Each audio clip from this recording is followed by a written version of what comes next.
Et pour en parler aujourd'hui, je reçois Catherine Nave-Becti. Bonjour. Bonjour. Merci beaucoup d'être avec nous sur ce plateau aujourd'hui pour décrypter l'actualité.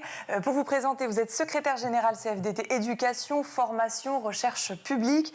Alors, on va tout de suite entrer dans le vif du sujet. On l'a appris, Sébastien Lecornu, ancien ministre des Armées, a été nommé Premier ministre. Quelles ont été les premières réactions côté CFDT Éducation? Est-ce que c'est une bonne nouvelle?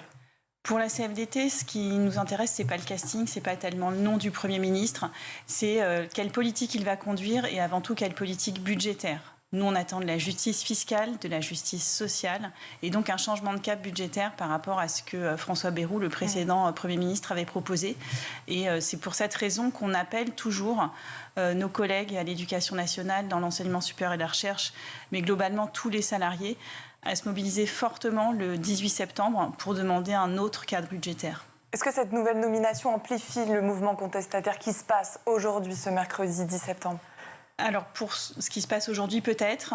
Nous, on a des retours quand même de collègues, d'adhérents, de militants qui sont, malgré ce contexte d'analyse CFDT globale, déçus de la nomination parce que M. Lecornu est un membre de tous les gouvernements depuis le début de la présidence d'Emmanuel Macron, parce qu'il est issu de la droite et qu'ils ont le sentiment que ça ne va pas, que ça n'augure pas d'un changement budgétaire profond. Et donc, oui, c'est une nomination malgré tout de nature à ce que nos collègues considèrent qu'il faut effectivement se mobiliser fortement le 18 septembre. Et nous, on souhaite réussir cette mobilisation. Donc, à date, on ne peut pas dire que vous êtes vraiment confiant de cette nouvelle nomination ? Non, parce qu'on n'a pas de signaux forts d'un changement d'orientation politique. Et puis, on attend de voir aussi si le Premier ministre, les ministres à la fois en charge des affaires courantes maintenant et puis demain les ministres de plein exercice, sont prêts à prendre vraiment la mesure aussi de l'état de l'éducation nationale aujourd'hui, qui pour nous est très préoccupant et qui appelle des décisions budgétaires d'une autre nature que celles qu'on connaît depuis 2 ans. Alors comment vous entendez peser sur l'arbitrage budgétaire qui va arriver, puisque le budget 2026, on en entendra bientôt parler. Comment est-ce que vous entendez peser ? Alors syndicalement, on entend peser, je l'évoquais tout à l'heure, par la mobilisation. Et donc, toutes nos équipes syndicales sont sur le terrain pour rencontrer des collègues et les convaincre de se joindre aux mobilisations par la grève et la manifestation le 18 septembre prochain. Mais comme on l'a fait les années précédentes, nous allons aussi continuer à nous adresser aux parlementaires. Et là, on récolte des témoignages concrets du déroulement de la rentrée dans tous les services et les établissements et les écoles de l'éducation nationale. Et puis, ce sont aussi des descriptions des réalités professionnelles que nous allons transmettre au ministre et à la ministre et lui demander de mettre dans le dossier de passation de pouvoir si elle n'était pas reconduite. Et on va reparler plus en détail de cette journée de mobilisation intersyndicale du 18 septembre. Est-ce que si Elisabeth Borne reste au gouvernement, est-ce que c'est une bonne nouvelle ? C'est ni une bonne ni une mauvaise nouvelle. Toute la question est de quelle marge budgétaire va-t-elle disposer et quelles orientations de politique éducative elle va prendre. Si c'est la continuité sur le choc des savoirs et sur les groupes de niveau, ça ne nous ira pas. Et si elle n'a pas de marge budgétaire et qu'on continue à annoncer des mesures nouvelles à la population, comme par exemple un grand plan santé mentale, des référents santé mentale partout, et qu'il n'y a pas de moyens budgétaires de les mettre en œuvre, nous, on continuera de décrire les conséquences délétères. Aujourd'hui, qu'est-ce qui se passe dans certaines académies ? Pour créer des postes, par exemple, d'assistante sociale, conseiller technique ou de psychologue de l'éducation nationale, conseiller technique, ce qui a été annoncé dans les assises de la santé scolaire, comme il n'y a pas de moyens dédiés, on va piocher dans d'autres postes. Et concrètement, on va fermer des classes à la dernière minute pour pouvoir créer ces postes. Les référents santé mentale dans les établissements scolaires, on leur annonce qu'ils seront référents santé mentale, mais ils n'auront pas de temps pour cela. Ils n'auront pas non plus de reconnaissance financière. Pourquoi ? Parce que dans les établissements scolaires, beaucoup de nos collègues nous disent qu'il n'y a plus aucune marge. Voilà. Et on a même aujourd'hui un témoignage d'un chef d'établissement qui nous dit que dans sa DHG, il lui manque 10 heures pour servir toutes ses obligations réglementaires. Et quand il appelle le rectorat, on lui dit oui, effectivement, il vous manque 10 heures, mais on ne les a pas. Donc il faudra faire 100. J'aimerais revenir sur le discours de François Bayrou. Lundi, il disait, je cite, « Écoles, collèges, lycées et universités sont aujourd'hui déclassées avec une chute sur la maîtrise des fondamentaux. » Il citait l'écrit, la lecture, les langues, l'arithmétique élémentaire et l'orientation. Et il décrivait un système éducatif trop angoissant et mécanique qui ne permettait pas l'égalité des chances. Est-ce que vous êtes d'accord avec ces propos ? On ne peut pas être d'accord avec ces propos comme ça de la part d'un ancien Premier ministre qui auparavant a été commissaire au plan. Ces questions-là auraient dû intéresser le commissaire au plan qu'il était. Et de surcroît, alors que depuis 2017, on a des ministres qui ne nous parlent à l'éducation nationale que des fondamentaux. Donc manifestement, dire cela, c'est signer l'échec de la politique éducative menée depuis 2017. Or, jusqu'à présent, on n'a pas de changement de réflexion sur le système éducatif. Sur les questions d'orientation des élèves, que s'est-il passé depuis 2017 ? Rien. Après la remise du rapport Charvet à Jean-Michel Blanquer, on n'a rien fait. Il y a un refus et une incapacité du ministère à structurer un vrai dialogue social sur la manière de structurer l'éducation à s'orienter, de construire du temps dans les emplois du temps des élèves et des professionnels, enseignants, psychologues de l'éducation nationale, conseillers en orientation, CPE, pour concourir ensemble à cette éducation à s'orienter. Et du coup, à chaque fois, on rate consensueusement les questions d'accompagnement des élèves. Justice sociale, c'est un pilier indéniable au sein de la CFDT. On parle aussi beaucoup de l'égalité des chances. Qu'est-ce qu'il faudrait faire dans le système actuel pour encourager, pour rendre cette justice sociale plus juste, cette égalité des chances plus juste ? Alors pour nous, à la CFDT Éducation, Formation, Recherche publique, on est dans un moment où il faudrait, je dirais, tirer profit de la baisse démographique qui est enclenchée pour améliorer le taux d'encadrement des élèves, améliorer les conditions de travail des professionnels dans tous les établissements scolaires. C'est-à-dire ne pas supprimer de postes en appliquant une simple règle de 3. Pourquoi ? Parce que pour améliorer l'égalité des chances, il faut que les équipes éducatives et enseignantes soient en capacité de mieux accompagner les élèves, d'avoir de l'espace pour s'adapter aux besoins spécifiques des élèves dans la classe. Donc ça suppose d'en avoir le temps, la disponibilité d'esprit, ce que n'ont plus les enseignants, parce qu'ils ont trop d'heures supplémentaires dans le second degré, parce qu'aussi, et ça c'est un autre grand levier qui n'est pas activé depuis 2017, et même à l'inverse, c'est de réfléchir à des programmes qui soient tenables. Or, toute la logique depuis Jean-Michel Blanquer, ça a été de dire, pour élever le niveau, il faut muscler les programmes, donc on a alourdi les programmes. Plus on alourdit les programmes, moins au cœur de chaque heure de cours, les enseignants ont la disponibilité pour analyser les difficultés d'apprentissage des élèves et déployer des solutions pour les aider à les surmonter. Donc il faut vraiment repenser ça si on veut sortir d'une école qui effectivement reproduit trop les inégalités sociales, mais c'est d'abord par le fonctionnement du système que cette reproduction se fait. Vous êtes optimiste ? Pensez que c'est possible ? Non, on pense que c'est possible, mais ça suppose des changements politiques majeurs, à la fois dans l'orientation des politiques éducatives, quels programmes d'enseignement on déploie dans le système éducatif, comment on considère l'école inclusive aussi. Est-ce que c'est inclure des élèves dans un système qui n'est pas fait pour ça, ou est-ce que c'est changer le système éducatif pour qu'il soit lui-même inclusif ? Et puis, au point où on en est rendu, compte tenu des retours qu'on a sur le déroulement de la rentrée scolaire, il faut indéniablement des moyens budgétaires pour redonner du temps et de la disponibilité d'esprit aux professionnels et pour qu'ils et elles aient la possibilité de bien faire leur travail. Vous nous donniez quelques exemples de ce qui se passe sur le terrain au sein des écoles. Plusieurs syndicats combattent l'austérité budgétaire dans l'enseignement, de la petite école à l'université jusqu'à la recherche. Est-ce que ça veut dire qu'aucun secteur n'est doté correctement aujourd'hui ? Aujourd'hui, nous, on constate que dans les universités, effectivement, les dotations pour charges de service public n'ont pas suivi l'augmentation du nombre d'étudiants par le passé. Et là aussi, tabler sur le fait que la baisse démographique va induire une baisse d'étudiants, c'est renoncer définitivement à améliorer le taux d'encadrement des étudiants. Et donc, c'est renoncer à améliorer aussi la réussite à l'université.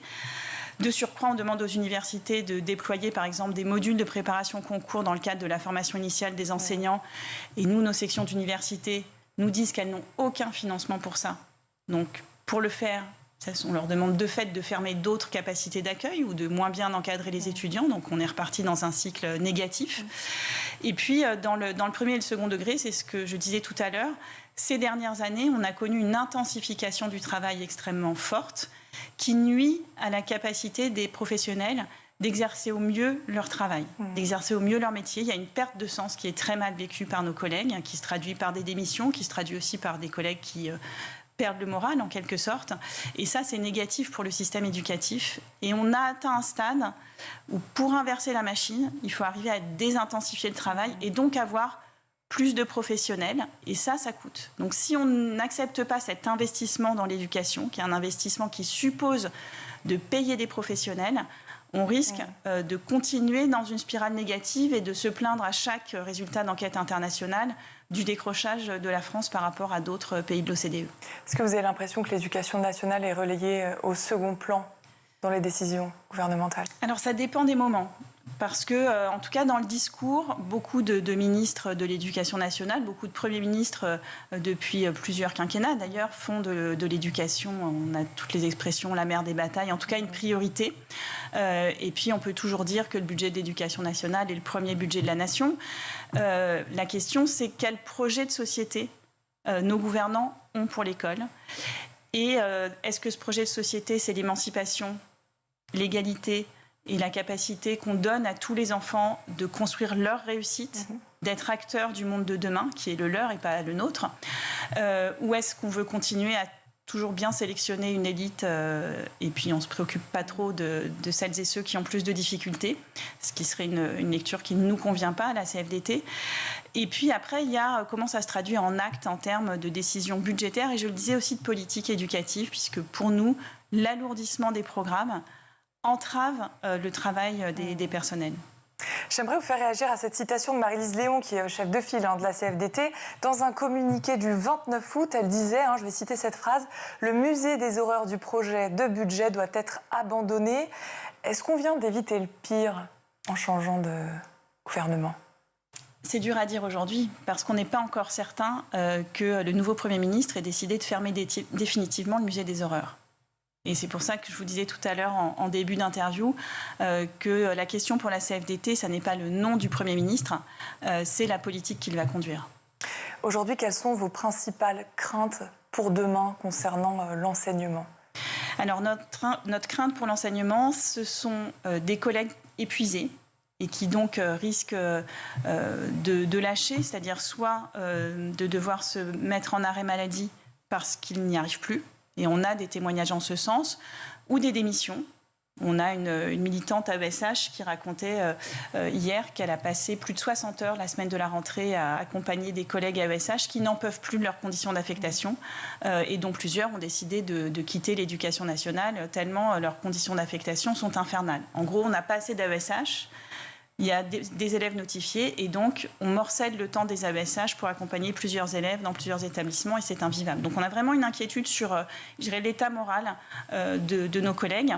Et puis l'autre inquiétude, c'est pour nos élèves aussi, parce qu'en fait on a beaucoup de retours sur des postes non pourvus et des remplacements longs qui ne sont pas assurés dès cette rentrée. Des congés maternité qui étaient prévus dans des académies où d'habitude on arrive à pourvoir ce type de remplacement en début d'année, où ça n'est pas le cas maintenant. Vous avez reçu d'autres témoignages, vous me le disiez. En fait, là, en ce moment, vous êtes en train de collecter des témoignages terrain pour parler vrai, pour parler opérationnel. C'est ça, pour parler opérationnel et pour parler, puis c'est un des rôles importants du syndicalisme, parler des réalités professionnelles vécues par les agents. Et nous, ce qui nous remonte, c'est vraiment de tous les métiers, des collègues qui ont le sentiment d'être placés dans des conditions où ils ne peuvent pas bien faire leur travail, faute de temps par rapport à la charge de travail qui leur est impartie, ou parce qu'il manque des financements pour faire. Quand vous êtes médecin scolaire, infirmière scolaire, assistante sociale ou psy-EN affecté dans un CIO et qu'on vous dit il n'y a plus les moyens de payer vos frais de déplacement, ne vous déplacez plus, concrètement, ça veut dire qu'on ne peut pas travailler. Parce qu'une assistante sociale qui est affectée au suivi des élèves de plusieurs collèges, elle ne fait pas le suivi des élèves par téléphone ou en visio. Elle a besoin de se déplacer pour rencontrer les enfants. Et donc derrière, ce sont des enfants qui ne sont pas forcément accompagnés, suivis comme ils le devraient et protégés comme ils le devraient. Nos collègues assistantes sociales ont un rôle majeur dans la protection de l'enfance. Donc ça, c'est très, très préoccupant. J'aimerais qu'on parle de la journée de mobilisation intersyndicale qui a été annoncée le 18 septembre prochain, donc jeudi prochain. C'est une journée qui est bien maintenue, malgré la chute du gouvernement Bayrou. Oui, elle est maintenue plus que jamais parce que notre objectif, qu'il y ait un gouvernement de plein exercice ou pas, c'est bien de faire la démonstration que les orientations budgétaires qui avait été proposé par François Bayrou mène le pays dans une impasse. Qu'il faut de la justice sociale, de la justice fiscale et qu'il faut que la nation se donne les moyens de financer des services publics à hauteur de ce que la population en attend. On a besoin dans notre pays de redonner de l'espoir et de montrer aux plus fragiles dans notre société qu'on ne les laisse pas sur le bord du chemin. Vous le disiez sur le flyer qui fait la promotion de ce 18 septembre, la construction d'un budget porteur de justice sociale et fiscale. L'objectif de cette mobilisation, vous venez un peu d'en parler, c'est quoi? C'est aussi de geler économiquement le pays, c'est un appel à l'aide, c'est un dernier appel? Alors c'est pas un dernier appel parce qu'on continuera syndicalement, en tout cas c'est l'ambition de la CFDT de peser sur le débat public et sur le débat politique pour essayer d'obtenir que le gouvernement produisent une autre copie du budget et que les parlementaires de l'arc républicain, parce qu'à la CFDT, on ne dialogue pas avec l'extrême droite, on la combat, que les parlementaires agissent aussi là où ils sont, que les partis politiques agissent aussi de là où ils sont pour imposer cette question de la justice sociale et fiscale. Si on devait traduire la justice sociale, elle ressemblera à quoi aujourd'hui ? Aujourd'hui dans notre pays, oui. Aujourd'hui dans notre pays, nous on estime à la CFDT que les orientations politiques, qu'elles soient en termes de politique scolaire, de politique de logement, de politique de soutien ou d'absence de soutien aux associations, ce sont beaucoup de politiques qui stigmatisent les plus fragiles dans notre société au lieu de les soutenir. Et par exemple, le doublement des franchises médicales sans autre forme de procès, c'est quand même un signal très culpabilisant envoyé à des personnes qui souffrent de maladies. De la même manière, la baisse de l'indemnisation des congés maladie pour les agents publics, ça revient à leur dire quand vous êtes malade, c'est de votre faute. Et dans notre champ, quand en plus, par exemple, on est enseignant dans le premier degré, on n'a jamais de vaccination contre la grippe payée par l'employeur et les maladies que l'on attrape en enseignant ne sont jamais reconnues comme une maladie professionnelle. Et en plus, quand on est malade, on va le payer. C'est pas acceptable. Donc les plus fragiles, quelle qu'en soit la raison, ne sont pas suffisamment soutenus par les politiques publiques. Et à la CFDT, un des premiers éléments d'évaluation des politiques publiques, c'est qu'est-ce que ça fait aux plus fragiles d'entre nous dans la société.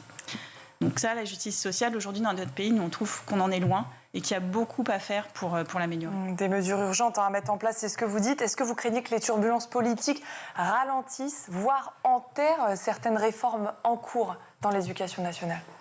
Alors, dans l'éducation nationale, pas tellement, parce qu'en réalité, aujourd'hui, les réformes qui se mettent en place dans l'éducation nationale ne relèvent pas du niveau législatif. Et donc, à part le fait que pour certains décrets, il faut impérativement un Premier ministre et des ministres qui puissent les signer, beaucoup d'éléments de réforme sont d'un niveau réglementaire suffisamment faible pour que l'administration puisse les conduire. Donc c'est une des raisons pour lesquelles nous, à la CFDT, nous ne ferons pas la politique de la chaise vide, même tant qu'il n'y a pas un gouvernement de plein exercice, parce qu'il y a à défendre les conditions de travail de nos collègues et apporter aussi notre vision syndicale du système éducatif. Vous avez listé, il y a beaucoup de choses très urgentes à mettre en place. Est-ce que sur la politique 2026, il y a des choses, des points singuliers, pluriels, sur lesquels vous ne transigerez pas ? En termes de politique éducative, vous voulez dire ? Mais nous, les priorités revendicatives qui sont les nôtres, je les ai évoquées tout à l'heure, c'est très clairement désintensifier le travail des personnels. Je vous demande ça parce qu'il y a peut-être des priorités. On vous demandera peut-être certaines priorités. Donc, désintensifier le travail. Donc, arrêter d'ajouter des missions sans réorganiser les choses. Et puis, les conditions de l'école inclusive. Ça, c'est vraiment une priorité absolue. À la CFDT, on considère que l'inclusion à l'école, c'est quelque chose d'important. Mais les conditions dans lesquelles on demande aux collègues de la réaliser ne sont pas satisfaisantes, voire pas acceptables.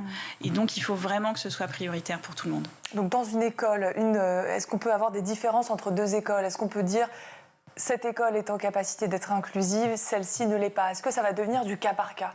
Alors aujourd'hui, c'est le cas aussi pour des questions bâtimentaires, c'est-à-dire que certaines écoles construites récemment, dans des collectivités qui sont très engagées, très sensibles à la question, on a déjà des écoles qui ont des espaces qui permettent du répit, par exemple, qui ont été pensés pour permettre des endroits au calme, ou qui ont déjà aussi une unité autiste, puisque là, c'est une articulation entre des moyens éducation nationale, mais aussi la manière dont les locaux sont structurés.